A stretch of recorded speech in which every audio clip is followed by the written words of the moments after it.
안녕하세요. 잠잘 때 만나면 마음이 편안해지는 달림 책방입니다.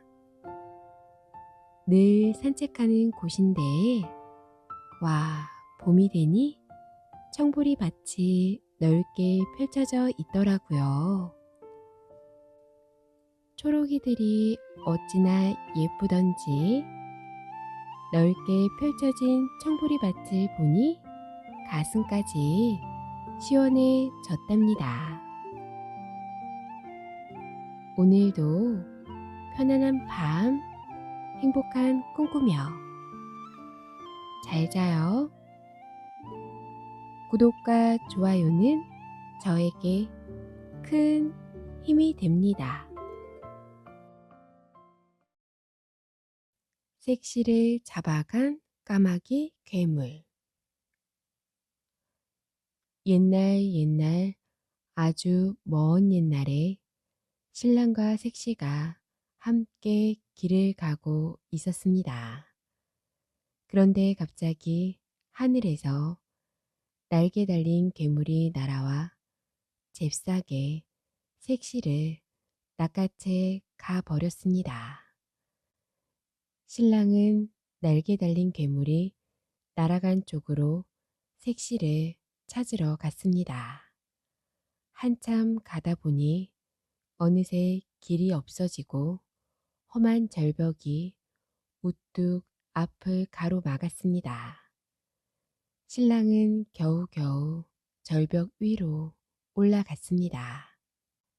절벽 위에는 자그마한 초가집에 한 할머니가 살고 있었습니다. 신랑이 할머니에게 물었습니다. 할머니, 날개 달린 괴물이 사는 곳을 아세요? 그놈이 우리 색시를 채갔습니다. 그놈은 무시무시한 까마귀 괴물이야. 그 괴물의 집에는 대문이 12개나 있는데 문마다 까마귀 부하가 지키고 있다가 낯선 사람이 지나가면 잡아 죽이지. 그러니 어서 그냥 돌아가도록 해. 안 됩니다. 꼭 가서 색시를 찾아와야 해요. 그러자 할머니가 말했습니다. 정 가겠다면 떡을 12덩이 해가지고 가서 대문을 지키는 까마귀 부하들에게 한 덩이씩 던져 주거라. 까마귀 부하가 떡을 먹는 사이에 얼른 대문을 지나가면 무사히 그 집에 들어갈 수 있을 거야. 신랑은 할머니에게 돈을 줄 테니 떡 12덩이를 만들어 달라고 했습니다. 할머니는 신랑에게 떡 12덩이를 만들어 주었습니다. 할머니가 가르쳐 준 길로 한참을 갔더니 마침내 까마귀 괴물이 사는 집이 나타났습니다. 우뚝우뚝 솟은 대문마다 정말로 까마귀 부하들이 지키고 있었습니다. 첫 번째 대문 앞에 다가갔더니 까마귀 부하가 달려들며 신랑을 죽이려 했습니다. 신랑은 얼른 떡 한 덩이를 던져주고 까마귀 부하가 떡을 먹는 사이에 재빨리 대문을 지나갔습니다. 두 번째 대문에서도 까마귀 부하가 지키고 있다가 신랑을 죽이려 했습니다.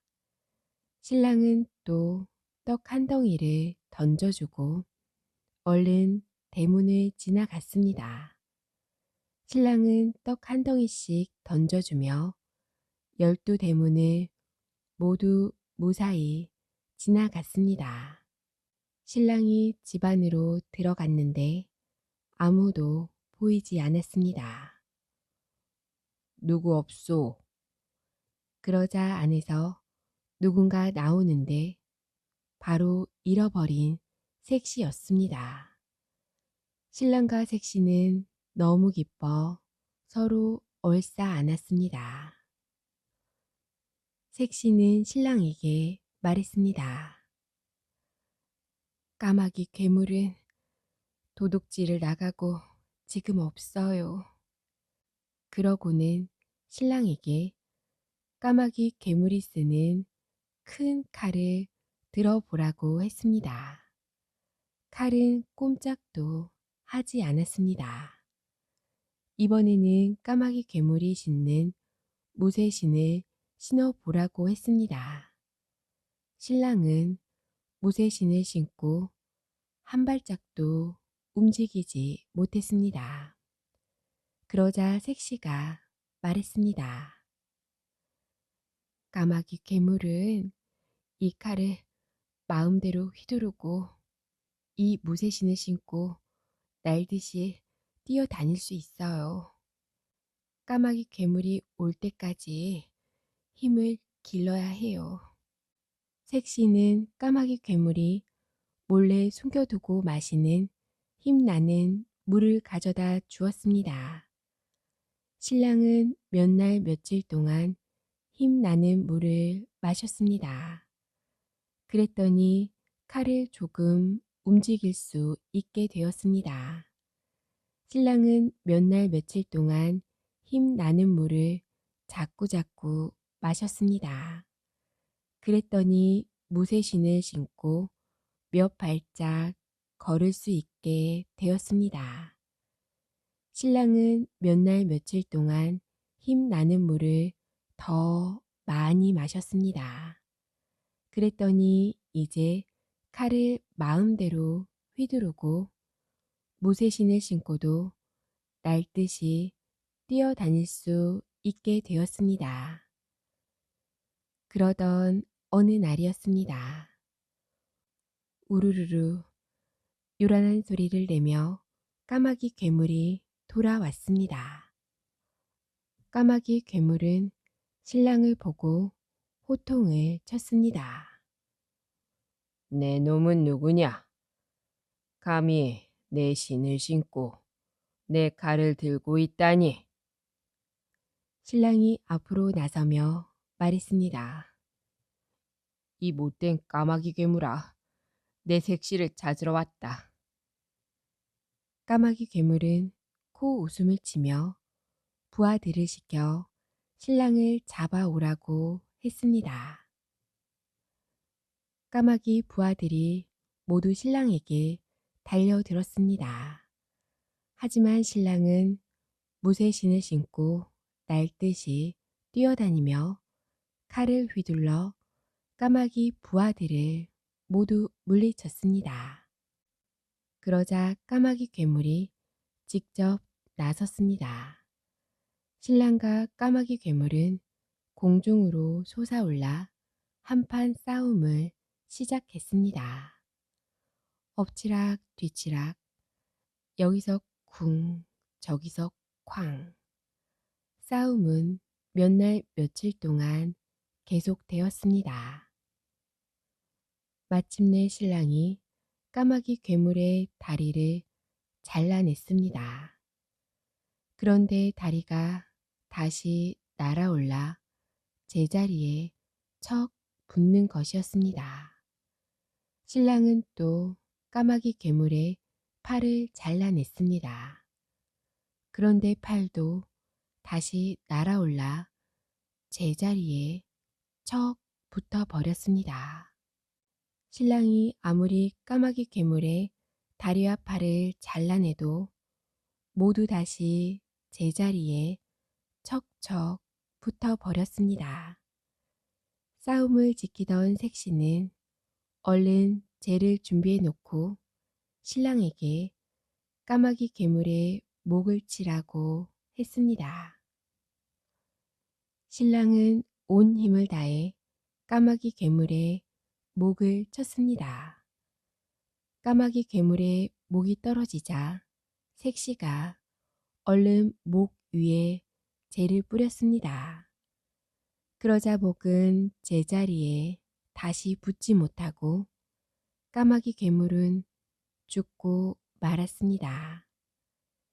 신랑과 색시가 집안을 살펴보니 금은보화가 가득 쌓여 있었습니다. 신랑과 색시는 금은보화를 가지고 집으로 돌아와 오래오래 잘 살았답니다.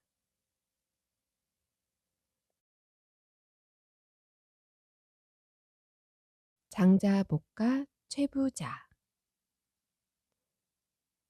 옛날 어느 마을에 최아무개라는 큰 부자가 살고 있었습니다. 그런데 어찌나 구두쇠였던지 눈꽃만치도 남 도울 줄을 몰랐습니다. 자기 집 곳간에서는 먹을 것이 넘쳐나도 마을 사람들이 굶어 죽든 말든 나몰라라 했답니다. 하루는 최 부자네 집에 한 스님이 찾아와 말했습니다. 주인장, 가난한 중에게 시주 좀 하시구려. 그 말에 최 부자는 얼굴을 잔뜩 찌푸리면서 대꾸했습니다. 당신 줄 쌀이 있으면 우리 집 돼지한테나 주겠소. 어서 내 집에서 썩 나가시오. 하지만 스님은 물러가지 않고 다시 말했습니다. 좋은 일을 해야 집에 복이 들어온다오. 시주 좀 하시구려. 그러자 최 부자는 화를 버럭 내며 소리쳤습니다. 아니, 거지 중 주제에 어따 대고 이래라 저래라야? 최 부자는 씩씩거리며 외양간으로 달려가 소똥을 푹 떠오더니 스님의 바랑에다 콱 쑤셔 넣었습니다. 우리 집에 시주할 것이라곤 이것밖에 없다. 이 거지 중놈아. 그런데도 스님은 고맙다고 인사를 하고 대문 밖으로 나갔습니다. 최 부자의 며느리가 이것을 보고 몰래 물동이에다 쌀을 한 바가지 퍼 담았습니다. 그리고는 동네 우물에 물 길러 가는 척 하면서 스님을 뒤쫓아 나왔습니다. 여보시오, 거기 가시는 스님. 며느리가 부르는 소리에 스님이 걸음을 멈추었습니다. 며느리는 바랑에 든 소똥을 쏟아 버리고는 쌀을 부어 주었습니다. 그러자 스님이 며느리에게 말했습니다. 내 말을 잘 들으시구려. 내일 아침에 집을 나와 저기 저 앞산으로 올라가시오. 지금 내가 가는 길을 따라서 말이오. 그러고는 이렇게 덧붙였습니다.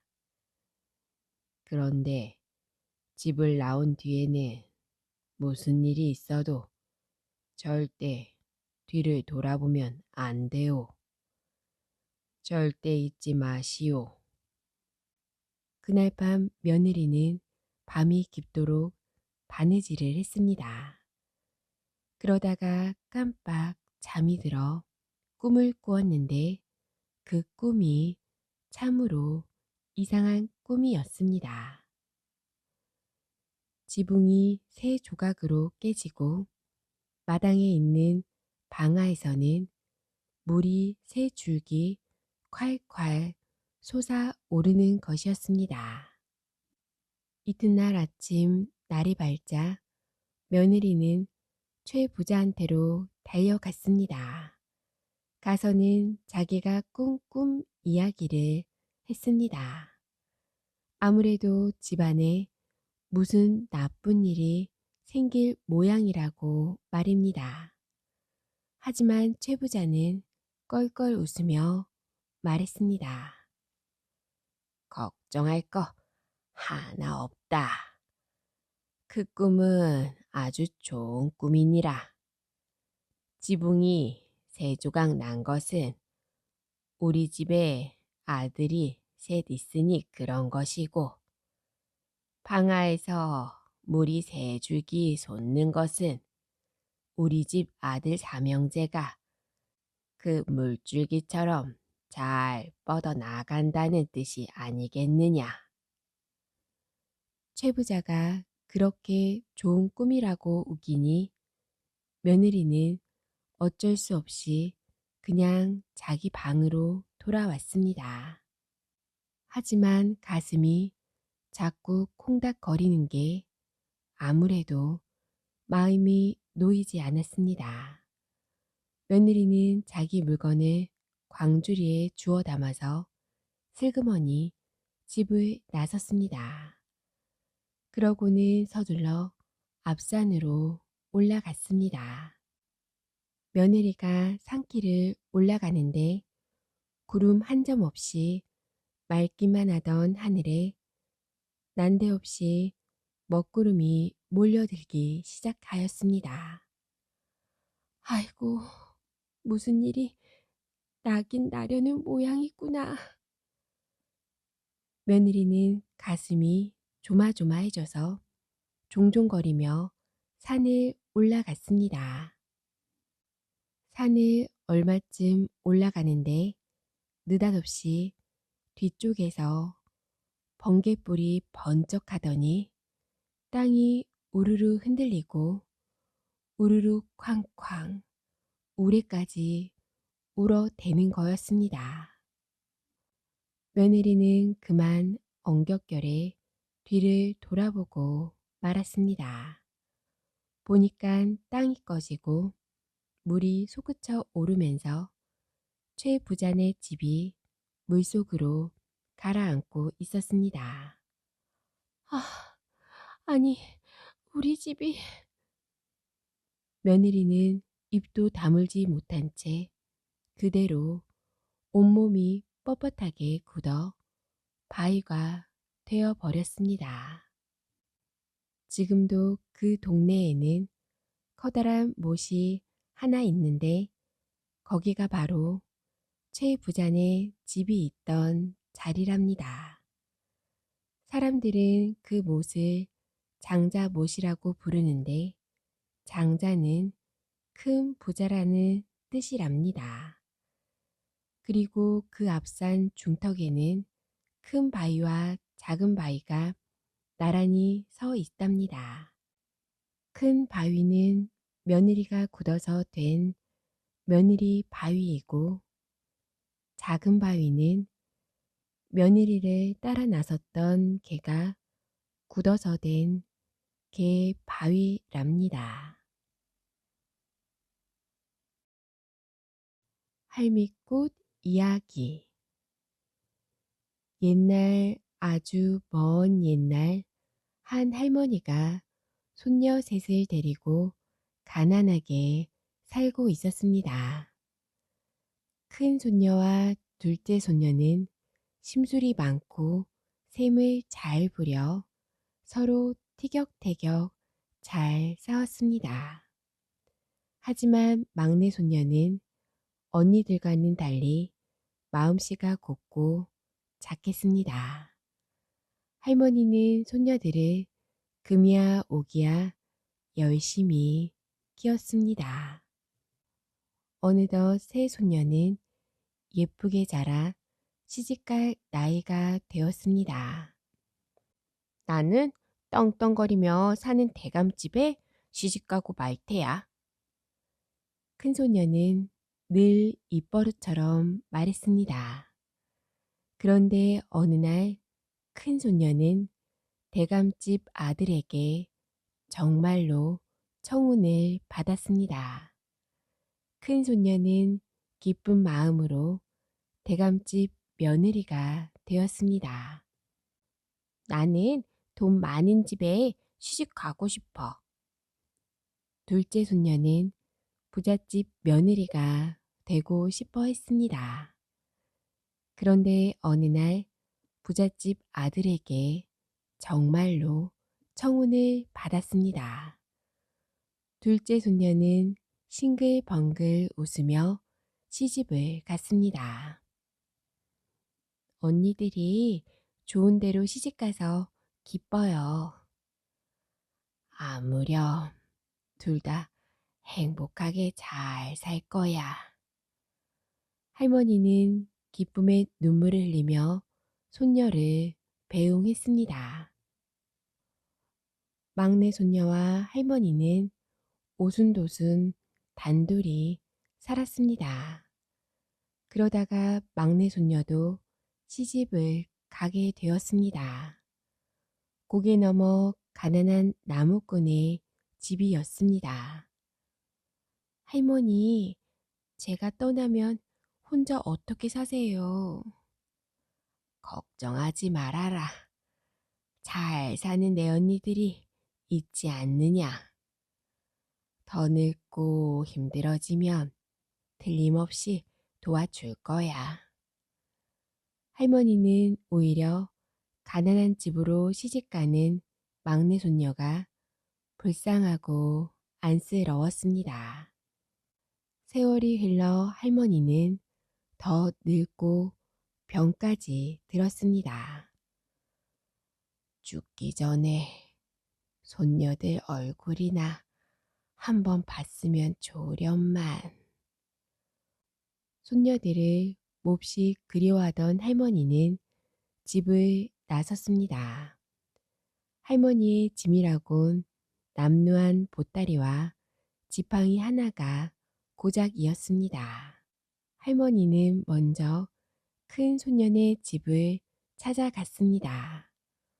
높은 대감집답게 으리으리하고 번쩍번쩍한 기와집이었습니다. 할머니는 대문을 쿵쿵 두드렸습니다. 그러자 집안에서 하인이 나와 퉁명스럽게 물었습니다. 할머니는 누구세요? 이 집 며느리가 내 큰손녀라오. 할머니가 왔다고 전해주구려.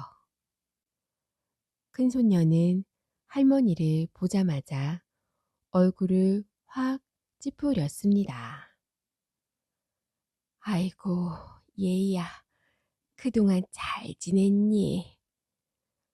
할머니는 반가운 마음에 큰손녀의 손을 덥석 잡았습니다. 하지만 큰손녀는 할머니의 손을 매몰차게 뿌리치며 하인에게 크게 소리쳤습니다. 거지 할머니를 집 안으로 들여보내면 어떡해?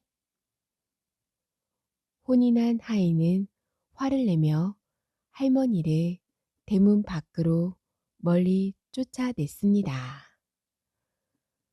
에이, 거지 할머니잖아. 어서 썩 사라져요. 할머니는 눈물을 흘리며 돌아섰습니다. 내 모습이 초라해서 모른 척 하는구나. 할머니는 둘째 손녀네 집을 찾아갔습니다.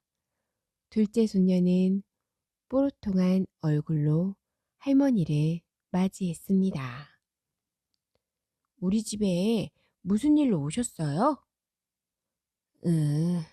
그냥 내 얼굴이 보고 싶어서.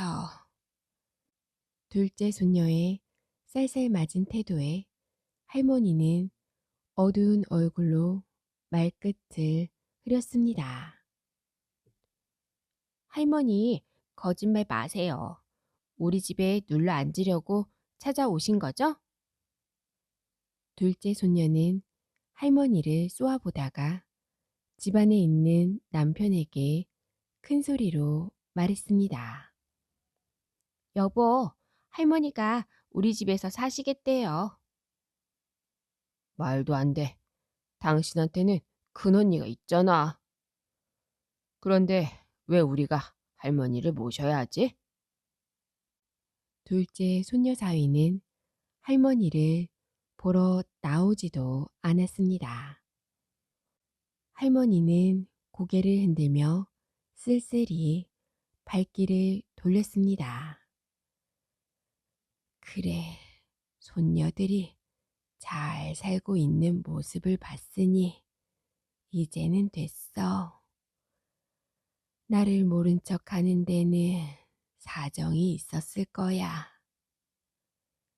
할머니는 뜨거운 눈물을 흘리며 생각했습니다. 막내한테 가자. 틀림없이 나를 반겨줄 거야. 할머니는 고개 너머에 사는 막내 손녀네 집에 가기로 마음 먹었습니다. 할머니는 꼬부랑 고개를 넘고 또 넘었습니다. 할머니는 마지막 긴까지 가까스로 내어 마침내 막내 손녀네 집이 바라다 보이는 언덕까지 내려왔습니다.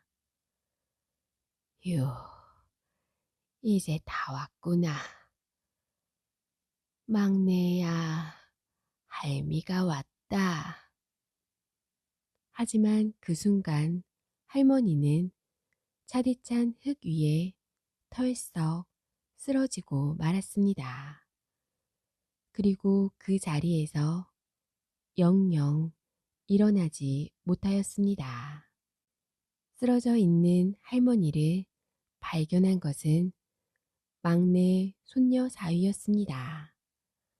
아침에 나무를 팔러 장에 갔다가 저녁 때 집으로 돌아오는 길이었습니다. 할머니, 할머니, 정신 차리세요. 막내 손녀 사위는 눈물을 흘리며 할머니의 몸을 흔들었습니다. 하지만 할머니는 끝내 눈을 뜨지 못하였습니다. 막내 손녀는 돌아가신 할머니의 모습을 보고 울음을 터뜨렸습니다. 할머니, 용서해 주세요. 저희가 모시고 살았어야 했는데. 착한 막내 손녀 부부는 양지 바른 언덕에 할머니를 묻어드렸습니다. 그 뒤 할머니의 무덤에는 할머니를 닮은 구부정한 꽃이 피어났습니다.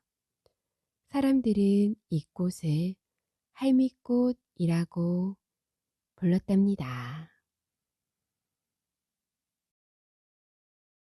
호랑이 잡은 아이.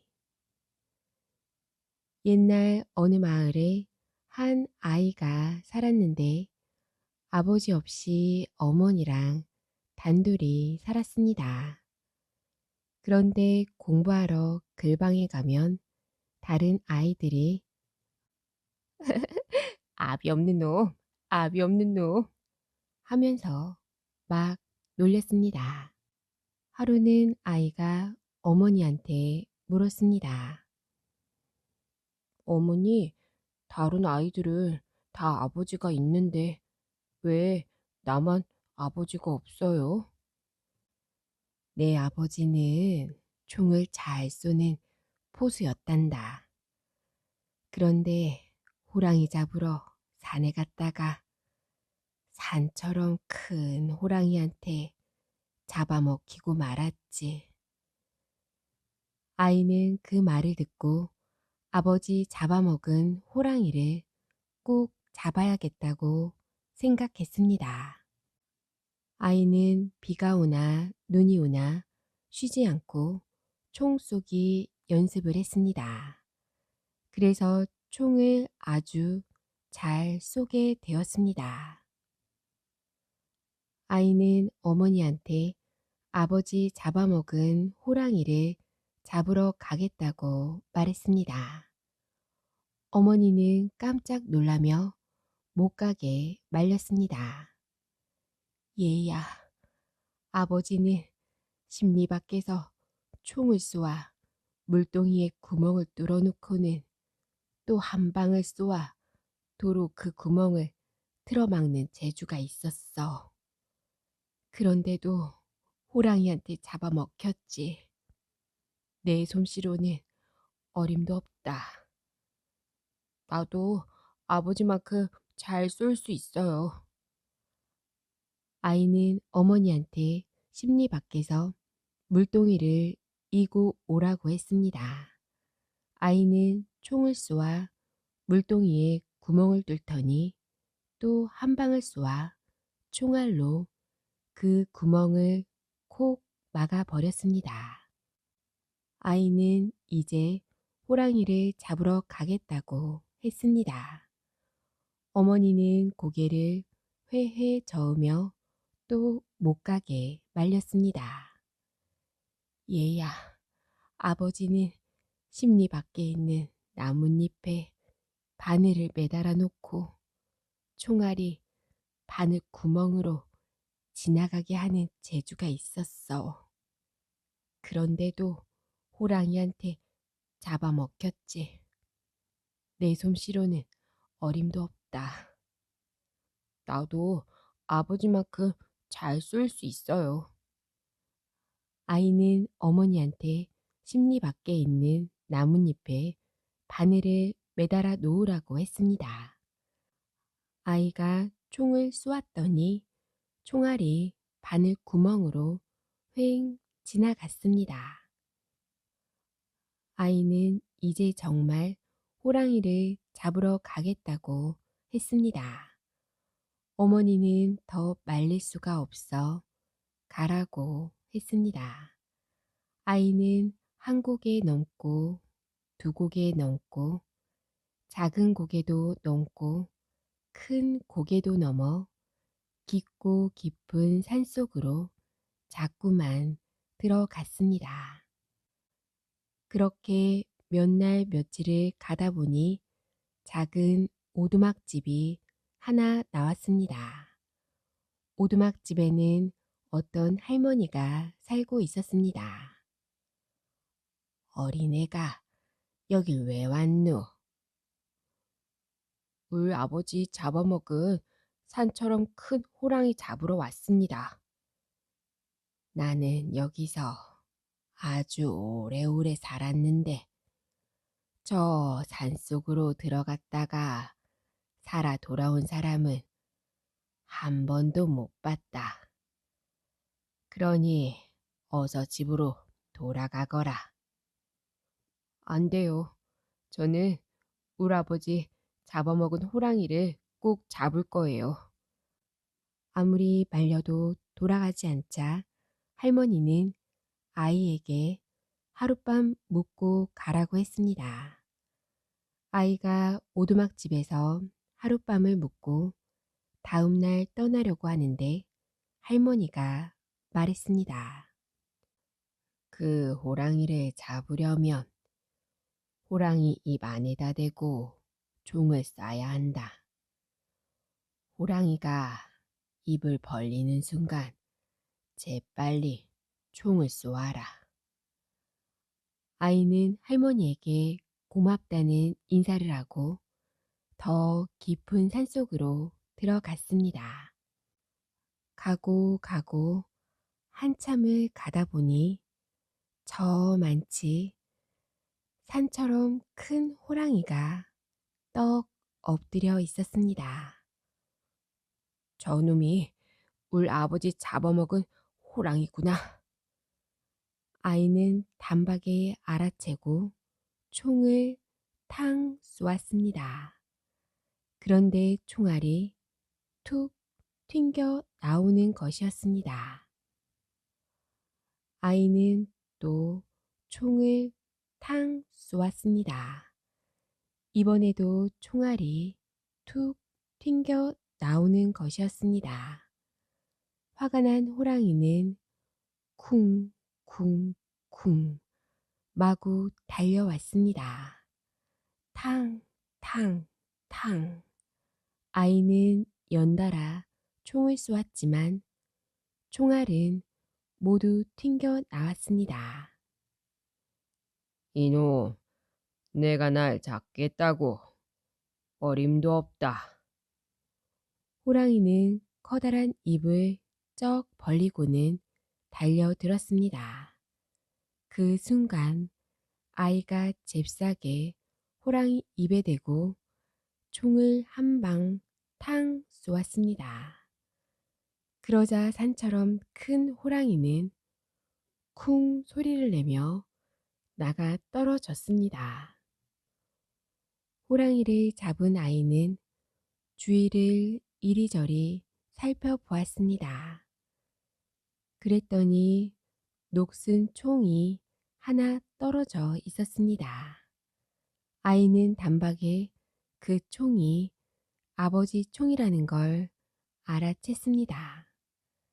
아이는 아버지 총을 품에 꼭 안고 집으로 돌아왔습니다. 아이가 산처럼 큰 호랑이를 잡고 돌아오자 이제는 아무도 아이를 놀리지 않았습니다. 그 후로 아이는 어머니랑 오래오래 잘 살았답니다.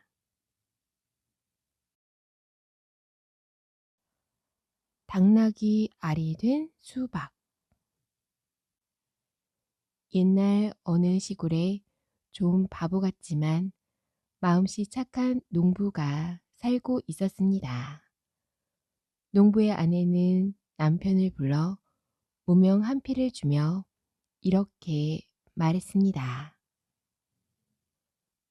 바람도 쐬고 장 구경도 할 겸 이것을 갖다가 파세요. 그리고 꼭 쓸만한 물건 하나 사오세요. 농부는 무명 한 피를 받아가지고 장으로 갔습니다. 장에는 별의별 물건이 다 있었습니다. 농부는 무명을 팔 생각은 하지 않고 장 구경부터 했습니다. 장에는 농부가 처음 보는 게 많았습니다. 이것도 모른단 말이요. 몰라요. 처음 보는데요.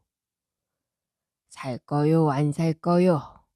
산다면 가르쳐 주고. 농부는 물건을 만지작거려 볼 뿐 아무 대꾸도 하지 않았습니다. 주인은 농부를 떠밀며 말했습니다. 왜 사지도 않으면서 남의 물건을 만지는 거야? 그래도 농부는 다른 데로 가서 처음 보는 물건을 만지작거리며 구경을 했습니다. 점심때쯤 되어 농부는 벼랑간 생각난 듯 무릎을 탁 쳤습니다. 어처, 무명을 팔아야지. 농부는 장사꾼들이 외치며 물건을 파는 것처럼 떠들며 무명을 팔았습니다. 장사하는 것이 재미가 났습니다. 저녁 때가 돼서야 농부는 가지고 온 무명 한 피를 팔았습니다. 장사꾼들이 하나 둘 집으로 돌아가자 농부는 아내가 한 말이 생각났습니다. 쓸만한 물건을 하나 사가지고 오랬지. 농부는 수박을 잔뜩 쌓아놓고 파는 곳으로 갔습니다. 이게 무엇입니까? 농부는 수박도 처음 보았던 것입니다. 아니, 이게 무엇인지 정말로 모른단 말이요. 수박 장수가 농부를 쏘아보며 되물었습니다. 몰라요. 농부가 대답하자 수박 장수는 잠시 무슨 생각을 하다가 빙그레 웃었습니다. 이 사람은 바보인가 보다. 하하, 한번 놀려주어야지. 수박 장수는 시치미를 떼고 이렇게 말했습니다. 이것은 아주 귀한 물건이라 나도 오늘 처음 보았다오. 그게 무엇인데 그럽니까? 귀 좀 빌립시다. 수박 장수는 농부를 가까이 오라고 한 다음 귀에 대고 속삭였습니다. 이것은 당나귀 알이요. 당나귀 알?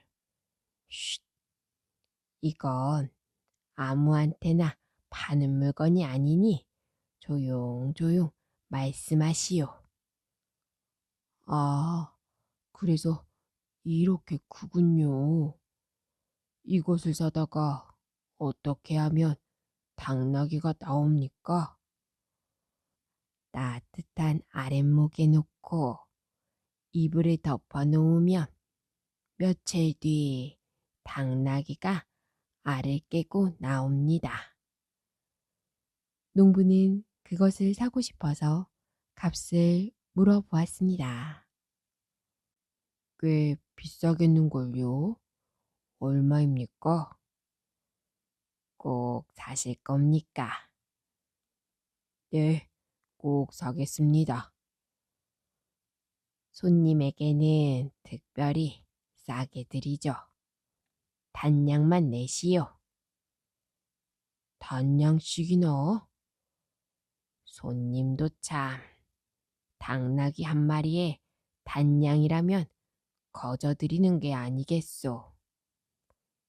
그렇기는 합니다. 농부가 가만히 생각해 보니 그다지 비싼 것도 아닌 것 같았습니다. 그래서 그 중에서 제일 크고 좋은 수박 한 통을 사가지고 집으로 향했습니다. 떨어뜨려서 깨지면 안 돼. 농부는 수박을 저고리에 쌓아안고 조심조심 걸어서 밤 늦게야 집으로 돌아왔습니다. 아내는 대문 밖에서 농부를 기다리고 있었습니다. 무엇을 사오시기에 이렇게 늦어요? 아내가 걱정스럽게 물었습니다. 쉿, 쉿, 귀 좀 빌려요. 농부는 아내의 귀에 대고 속삭였습니다. 당나귀 알을 사왔소이다. 네. 아내도 수박을 처음 보는 것이기 때문에 그것이 당나귀 알인 줄만 알았습니다. 농부는 수박을 이불에 싸서 따뜻한 방 아랫목에 묻어 놓았습니다. 이렇게 놓아두면 며칠 있다가 알에서 당나귀 한 마리가 나온단 말씀이야. 농부는 기분이 좋아 덩실덩실 춤을 추었습니다. 사흘이 지났습니다. 농부는 당나귀 새끼가 알을 깨고 나왔나 살펴보려고 이불을 살그머니 들어보았습니다.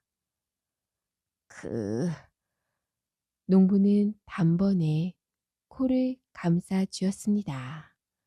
고약한 냄새가 코를 찔렀습니다. 당나귀 알이 썩었나 봐. 아내도 다가와 보고는 코를 감싸 쥐었습니다. 아이고, 푹 썩었어요. 잘못되었나 봐요. 얼른 갖다 버리세요. 단양씩이나 주고 샀는데. 어디서 고른 당나귀 알을 사오시고선 뭘. 농부는 돈이 아까웠지만 할 수 없었습니다. 그래서 썩은 수박을 가지고 밖으로 나왔습니다. 당나귀 알이 왜 썩었을까? 농부는 썩은 수박을 가지고 뒷산으로 갔으나 버리기가 아까웠습니다. 하지만 냄새가 코를 찔러서 잠시도 가지고 있을 수가 없었습니다. 에이, 싱싱한 알을 골라 살걸. 농부는 썩은 수박을 숯불 속으로 휙 던졌습니다.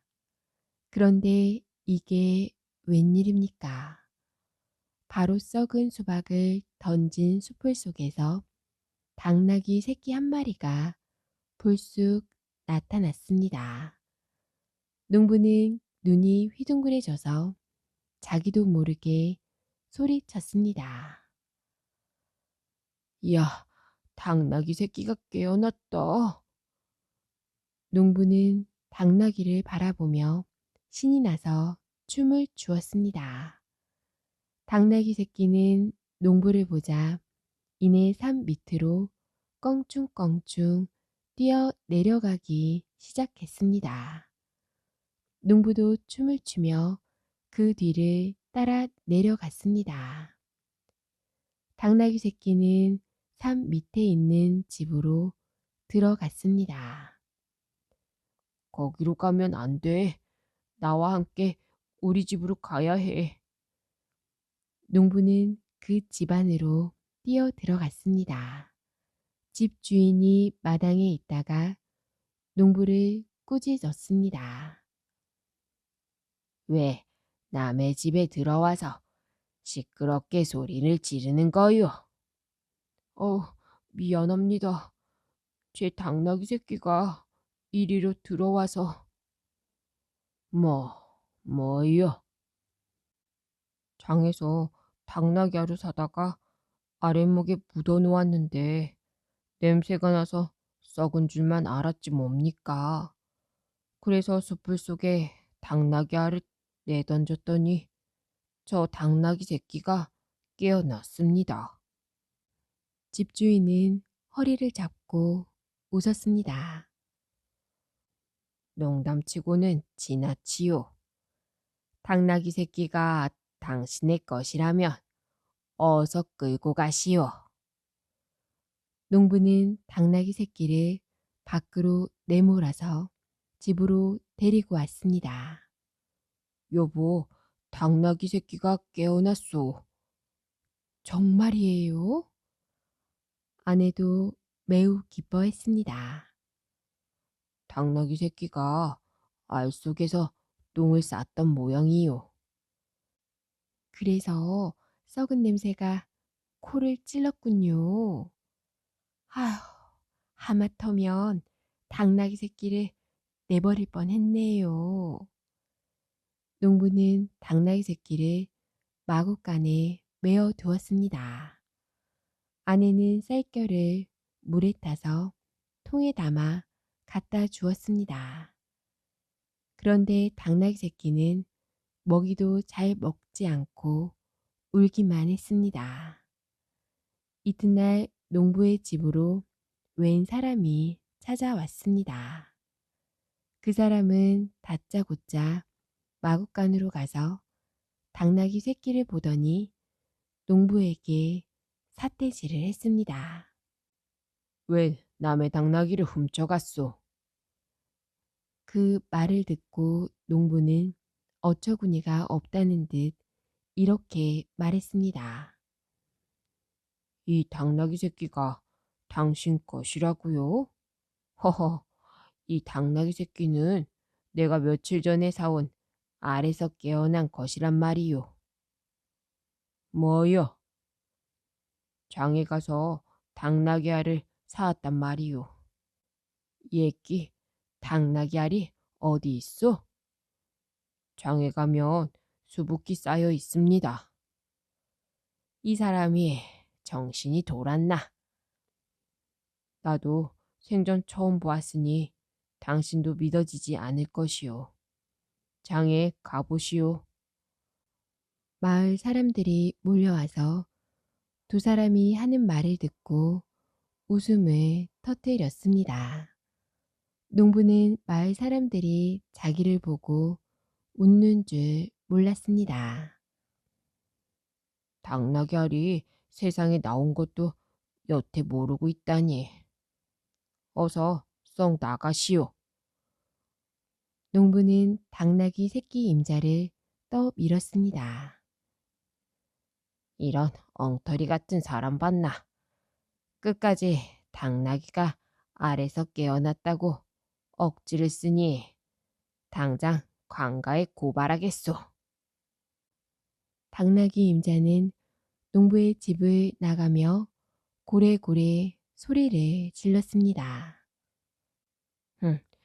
고발할 테면 얼마든지 해봐. 나도 당나귀 알을 단양씩이나 주고 샀단 말이요. 농부도 고함을 질렀습니다. 그때 마을 사람 하나가 농부에게 말했습니다. 나도 당나귀 알 하나 사게 해주시오. 그거 어렵지 않아요. 농부가 그 사람에게 장으로 가자고 했습니다. 장에 가보니 수박 장수는 여전히 그 자리에서 수박을 쌓아놓고 팔고 있었습니다. 이게 바로 당나귀 알이요. 농부가 수박을 가리키며 말하자 함께 따라온 마을 사람들은 배를 잡고 웃었습니다. 이것을 단양씩이나 주고 샀단 말이지요. 그래요. 이것은 먹는 수박이요. 당나귀 알이 아니요. 수박 장수가 당신을 속인 것이요. 마을 사람들은 수박 한 통 사서 쪼개어 농부에게 주었습니다. 농부는 먹으면서도 고개를 갸웃거렸습니다. 이상하네. 틀림없이 썩은 수박 속에서 당나귀 새끼가 나왔는데. 마을 사람들은 수박 장수에게 말하여 돈을 도로 찾아 농부에게 주었습니다. 수박 장수가 사과를 했습니다. 장난이 좀 지나쳐서 미안합니다. 결코 속여서 큰 이익을 남기려고 한 게 아니었습니다. 보십시오. 손님이 준 돈을 고스란히 가지고 있지 않습니까? 농부는 집으로 돌아와서 당나귀 새끼를 임자에게 돌려주며 사과했습니다. 나는 결코 남의 당나귀 새끼를 데려다가 키울 생각은 없었습니다. 하하, 장난하느라 그런 걸 가지고 공연히 화를 내서 미안합니다. 당나귀 새끼 임자도 한바탕 웃고 말았습니다. 모란꽃과 지혜로운 선덕 여왕. 어느 날 신라의 진평왕이 병으로 세상을 떠났습니다. 첫째 딸인 덕만공주가 왕의 자리를 물려받아야 했습니다. 하지만 여자가 왕이 되는 것을 반대하는 신하들이 많았습니다. 이제껏 여자가 왕이 된 적은 없소이다. 그래도 덕만공주는 왕이 될 능력이 충분히 있소. 신하들은 오랜 회의 끝에 덕만공주를 왕으로 받아들였습니다. 바로 신라 최초의 여왕인 선덕 여왕입니다. 선덕 여왕이 신라의 새로운 왕이 되었다는 소식은 당나라에도 전해졌습니다. 당나라는 땅이 무척 넓고 나라의 힘이 세서 이웃 나라들이 함부로 하지 못했습니다. 신라를 얕잡아 보던 당나라 왕은 선덕 여왕이 무척 못마땅했습니다. 여자가 어찌 나라를 다스린다는 말이냐. 사람을 보내 신라를 다스리게 해야겠구나. 당나라의 왕의 말을 전해 들은 선덕 여왕은 무척 화가 났습니다. 아버지께서는 나라를 다스리는 일이 쉽지 않을 거라 하셨어. 이럴 때일수록 깊이 생각하고 신중하게 행동해야 해. 선덕 여왕은 나라와 백성들을 위해 마음을 다잡았습니다. 그러던 어느 날이었습니다. 여왕마마, 당나라에서 선물을 보내왔습니다. 선물은 꽃 그림과 꽃이었습니다. 당나라 꽃인 모란이옵니다. 궁궐이 꽃향기로 가득하겠습니다. 신하들은 떠들썩했습니다. 과연 그럴까요? 이 꽃은 향기가 없을 듯 싶군요. 선덕여왕의 말에 신하들은 모두 고개를 갸웃거렸습니다. 꽃이 피면 알게 될 테니 꽃씨를 심어보세요. 신하들은 꽃씨를 들고 정원으로 나갔습니다. 꽃이 향기가 없다는 게 말이 돼요? 선덕여왕을 못마땅하게 생각하던 신하가 말했습니다. 다 그럴 만한 이유가 있어 하신 말씀이 아니겠소. 꽃이 피면 알 터이니 그때까지 기다려 봅시다. 신하들은 꽃씨를 정성껏 심었습니다. 얼마 뒤 탐스러운 모란꽃이 가득 피었습니다. 모란꽃이 피기를 손꼽아 기다리던 신하들은 정원으로 달려갔습니다. 어디 한번 향기를 맡아볼까? 아무런 향기도 나지 않잖아. 신하들은 깜짝 놀랐습니다. 신하들은 선덕 여왕에게 이 사실을 알렸습니다. 여왕마마, 모란꽃은 화려하기만 할 뿐 정말 향기가 없습니다. 그러자 선덕 여왕을 못마땅하게 생각하던 신하가 말했습니다. 여왕마마께서는 모란꽃을 보신 적이 있는가 봅니다. 선덕 여왕은 빙긋 웃으며 당나라에서 보낸 그림을 가져오게 했습니다. 꽃에는 벌과 나비가 모여들기 마련인데 이 그림에는 벌과 나비가 한 마리도 없습니다. 이는 꽃에 향기가 없다는 말이지요. 선덕여왕은 사물을 주의 깊게 살펴보는 능력이 남달랐던 것이랍니다.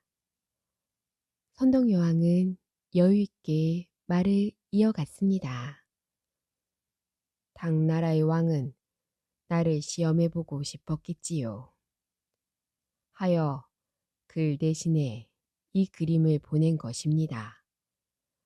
꽃은 여왕인 나를 뜻하는 것이고 벌과 나비는 나를 따르지 않는 여러분을 뜻하는 것이겠지요. 신하들은 당황스러워 어쩔 줄 몰랐습니다. 선덕 여왕이 큰 벌을 내리지 않을까 벌벌 떨었습니다. 신하들은 선덕 여왕을 똑바로 볼 수가 없었습니다. 선덕 여왕은 힘주어 말하였습니다. 나는 지난 잘잘못을 따지지 않을 것입니다. 그러나 앞으로 나를 따르지 않는 자는 용서하지 않을 것입니다. 신라를 위해 모두 힘을 모아주세요. 신하들은 선덕 여왕의 너그러움과 슬기로움에 감탄해 외쳤습니다. 여왕마마, 성은이 망극하옵니다. 선덕 여왕은 사람을 잘 살펴 지혜로운 사람, 무술이 뛰어난 사람, 마음이 고든 사람을 가려내어 각각 일을 맡겼습니다. 덕분에 신라는 날로 번창할 수 있었습니다. 이보게 이번에 여왕마마께서 김유신 장군을 보내어 백제를 무찌른 이야기 들었나? 듣고 말고 어쩌면 그렇게 신하들의 능력을 잘 알아보시는지. 선덕 여왕에 대한 소문은 당나라에도 전해졌습니다. 그 그림의 뜻을 알아차린 걸 보면 보통 지혜로운 게 아니야. 당나라 왕은 생각을 바꾸고 신하들에게 말했습니다. 비록 신라가 작은 나라이지만 앞으로는 예의를 갖추고 서로 돕도록 해라. 그 뒤로 신라와 당나라는 서로 많은 문물을 주고 받았습니다. 선덕여왕은 훗날 신라가 백제와 고구려를 통일하는데 기초를 마련했습니다. 또한 백성들이 평화롭게 잘 사는지 항상 살펴보았습니다. 그 덕분에 오랫동안 백성들에게 큰 존경과 사랑을 받았답니다.